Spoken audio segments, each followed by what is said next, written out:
Welcome to session 2, everybody. I'm going to go ahead and go into the content module, and we're going to do a video. I'm going to do a video walkthrough of this session. Right here I have the table of contents on the left of all of the modules. In session 2, we've got these sections that you'll want to move through. Introduction, looking ahead at upcoming course projects, Hewitt Writing Center. This session's issue, because remember this is an issues class, so each session will have an issue, a session issue. Blog Buddies, Moments in Educational History, which is just for your enrichment, which I think might be one of the coolest sections, and Session Takeaways. So let's go ahead and launch into introduction. So these are the session headings, 1, 2, 3, 4, 5, 6, 7 major headings, and then over here on the right we see the headings and then the items that are underneath them that are within that section. Just a reminder. So at the looking ahead, we see we've got 1, 2, 3, 4, 5. We've got 6 items in there. Hewitt Writing section Center, 1 item, 2 in this one, 2 in this one, 1 and 1. All right. So that's what we're about to move through. Let's start first with the Session 2 checklist, and let me go ahead and talk you through it. Now remember, at the top of the checklist, I remind you, if you have trouble seeing blocked content or you sense that some content is being blocked, you should go to this link and visit video tutorial number 3 and remind yourself, how do you unblock that content? Either it's a shield up here on the right for Chrome, up here on the left for Firefox, and Internet Explorer does business down here at the bottom. All right, introduction. So welcome. You're watching the welcome video now. It'll be ready soon. Always take a look at the course plan to see what's going on, because we are technically I just made a bunch of tweaks in it here in the end of the first module, and I don't feel like detailing all of those tweaks that I made. So I would suggest that you go ahead and just assume from this point forward it's brand new, it's ready to go. It's really not different. None of the points are different. I did push back the ethics project by 1 session, for example, and I did move around 2 blog posts, but that makes no difference to you. Originally we were going to do BYOT in session 6, now we're doing it in 5, and so on. So the changes I made were negligible, not worth jotting down. But from this point forward, oh, and this is something, I added the Declaration of Field Experience survey here just to help you, but it's something that's also inside of the module. It's not for points, but it's very important that you get this going immediately. Just a quick reminder though, when I do make changes to the course plan, I note them down here so that you don't have this sense that, oh my gosh, she moved something, but I don't know what, and now I have that insecure feeling that things are moving and I'm not being informed of it. So at the bottom, if I ever make a big change to the course plan, I put it down here. I don't think I'm going to make big changes in this semester because I think I have a good balance here, and the last session is very light. I'll go ahead and talk about the final portfolio right now. In session 1, you made the wiki creation and setup. So you made a wiki and it had like 6 pages on it plus a home page. Basically, a lot of the work that you do in this class, your blogs, your blog buddy work, your takeaways, your ethics project, your philosophy of education project, your hot topics project, those things, when you're working on them, you put them on that wiki. You will put those on the wiki before you submit to the Dropbox. By the end of session 6, you will pretty much put everything on that wiki that you need to have on it. So in session 7, when you have the final portfolio, you almost have to do nothing. Just go in there and smooth it over and make it look good. You know, no yellow text, no unevenness. You want to tidy it up. And then so this frees you up for the last session to just wrap up your field experience log and reflection. And so it's a really light last session. And I don't see myself having to remove a lot of work or anything like that because of a too heavy load or anything. I do that sometimes, but probably not going to happen here. But like I was saying, any changes will be noted at the bottom. All right. So do check out the most recent version of that course plan. Looking ahead at upcoming course projects, something I want you to do in this module is figure out where you're going to do your field experience. I want you to look at the instructions. I actually want you to read the instructions for the field experience log and reflection assignment. You go into the Dropbox, and you read the linked instructions. I want you to read through the whole thing. If it helps, you can watch the little videos that I made. So basically, there's all these different sections where I try to be detailed in my explanation. You know how sometimes too little information leaves you confused? I try to be thorough. And so that's why there's a video that goes with each section in case my explaining it aloud makes it easier to understand. But everything you need to know is written in there. Read through that and figure out where you're going to do 5 hours of field experiences where you observe in the community for 5 hours. It can be in Carrollton, it can be in the town you live in, it can be, there's a variety of options, but I need you to check that out and understand that it cannot be in a regular school setting during the school day. Okay? But you can go to school settings after the school day, like after school programs and things like that. But I'll let you read about that, and you need to select that. If you're a speech language pathology major and you want to be in the comprehensive community clinic, sorry, my children were interrupting me. The comprehensive community clinic at the West Georgia campus offers opportunities for you to observe speech therapy sessions taking place or to watch videos of speech therapy. But before you do that, you have to have an orientation. So there will be a session offered on Wednesday, January 22nd. I went ahead and pulled this up. Wednesday, January 22nd at 10 a.m.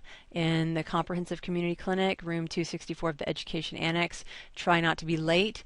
Attend the orientation, and you have to sign the confidentiality agreement before you can begin observations in the clinic. I will ask Miss Laura Smith, Dr. Laura Smith, excuse me, if she can make additional orientation dates for you guys, because I'm getting you this information a little bit later than some of the other classes. Partly because I provide 5 hours of field experience in the class, so it wasn't as urgent to get it going in the first module. But I will look into that for you speech language pathology majors. Okay, so figure out where you want to do your field experience. I challenge you to try to figure it out, and then tell me in the declaration of field experience form what that will be. You'll need to, there's a variety of pieces of information you have to give me, like, and when you read these instructions, it'll tell you what kinds of information are asked for in this, and you can always just click on this form and just look at it and then come back and fill it out later. 4 other major projects in the class. One is the ethics project, where as teachers you're going to explore teacher code of ethics, I'm speaking too fast. Speech language pathologist, you'll look at the ASHA ethics code, and you'll go try to find an ethical breach and reflect on it. In the philosophy of education project, you're going to read about philosophies of education and try to determine where yours is at. You're going to take a survey in the reading that will hopefully help you kind of see where yours may be. This is some people might call this iffy, trying to figure out your educational philosophy at this point. It could be that you figure it out 10 years from now. It may take 30 years. I have a funny article about people a guy who was complaining about this particular assignment that we give people, and I'll try to remember to share it with you guys. The Hot Topics in Education assignment is your chance to go explore an educational issue that we may not be looking at in depth, and you get to pick what it is that you do. So go check that out. That's coming up later on, but you can start collecting information about it now. You basically have to find 5 outside sources related to your topic that you choose, and then kind of report on it. And again, like I said earlier, the final portfolio is really just a smoothing over of your wiki setup and creation, wiki creation and setup assignment. Plus, you have to have added just a few links from the various assignments and the assignments themselves over the course of the semester, but it's really a smoothing over by the time you turn it in. Hewitt Writing Center, I've added materials there to give you just some broad assistance with writing, with a little bit of critical thinking, a little bit of excuse me, links to APA and OWL, APA and MLA sites on the OWL website. And I made a video presentation about it all, about how you write about educational issues. Okay, in this session we're looking at the big picture of the United States educational system.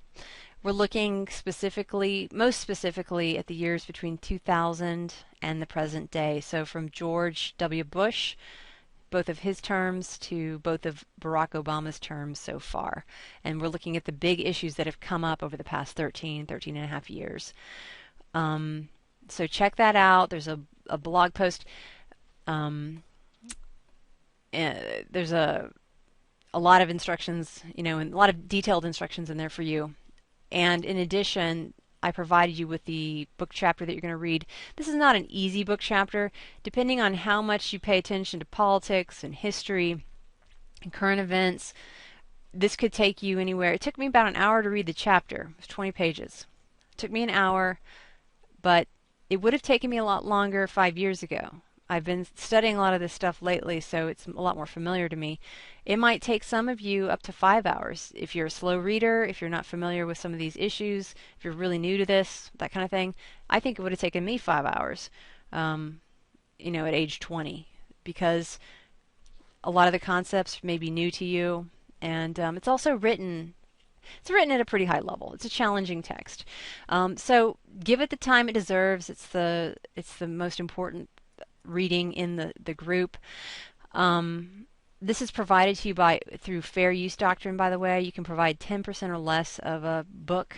I can provide that to you, and that is not infringing on copyright, but I like to provide it inside of the course and not outside. I don't want to totally offend the authors by putting it out on the web. So it's behind locked doors in this course, so you do need to download that. The rest of the materials related to this blog post are actually on the page. They're linked directly there. All right, for blog buddies, this module, we're not going to assign you a blog buddy just yet. You're going to actually just promote your own blog. You're going to practice, you're going to make your blog post, and then you're going to promote it on the Google community yourself. So check that out. Practice doing that, and then starting in session 3, you'll be posting an assigned classmates blog, a summary of their blog on the Google community. Moments in educational history. I'm kind of curious why that's not appearing. I'm going to pause you while I fix that. Okay, so I went back and fixed this. I must not have saved it when I added it. For moments in educational history, I like to provide, snippets of interesting people in education. And I absolutely love the BBC's reporting on people who have witnessed historical events. And so we're seeing another one. In the previous module, we did a BBC Witness one with the Angel of Burundi. And here we're going to hear about Ruby Bridges. It's really intriguing retelling of her story and what it was like for her to be the first child to be going to an all-white school in New Orleans back in 1960. Session 1 takeaways. Remember, take about 5 minutes at the end of the session to jot down 3 things that you don't want to forget about the session. 3 cool things, 3 things you want to follow up on. Maybe it's a resource that you want to keep. Just jot those down for me. You just need to do little bullet points. Go read the instructions for more details about that. And then a quick reminder, you're putting those on your wiki, and so at the end of I think it's session 6, you'll be turning in that page for the session takeaway assignment. You'll get graded on it at that point. So keep up with it, and remember that everything is dated. All the blog tools, the wiki tools, they have time and date stamps. So I'll know if you put the session takeaways up there in like April, for example. You want to get them in on an ongoing basis and in a timely fashion throughout the semester. Okay, so let's go ahead and cruise through just a little bit. This is the page that has this video on it. Course plan, you want to check that out. The field experience, log, and reflection. So there are those instructions for the field experience. Do read those in depth. That's one assignment up in the future that's due at the very end of the semester that you want to read in depth right now. This is the form where you'll put the information about your field placement that you're seeking. I suggest that you actually contact the people you want to be placed with, that you want to go observe, and make a plan ahead of time. Here's the instructions for the ethics project. Check that out. Philosophy of education project. So these are things you can put on the back burner a little bit, but just be aware of them for now. And final portfolio. The Hewitt Writing Center, as promised, there's a video explaining because it's kind of hard to write about educational issues. So that was my approach here. I'm trying to help you guys to do that. So I give you a lot of good information here, but I'm not going to belabor the point. I'm going to continue on. I'm counting on you to look at that stuff. Here's your blog post prompt. I always give more information than you probably need. Here's the download, the chapter you can download of the book. This is the chapter 13, American History, American Education in the 21st Century. I need to slow down, guys, don't I? And you'll need that. That's item number 3 to help you. It's right here, the Urban and Wagoner text. So go ahead and grab that reading from this page. Blog buddies. So by session, I'll tell you what you need to do. We're in session 2, so I explain here that how you do this particular session's blog buddies. All right, I'm just going to keep clicking through Ruby Bridges. That should pop up in just a moment. Yes, there it is, and it's a video that you can watch. And takeaways. I think that's it. That is it. I hope that you guys have a great session. I look forward to reading your blog posts in response to the United States context over the past 13 years and where we're headed from there. Let me know if you guys have any questions. Thanks.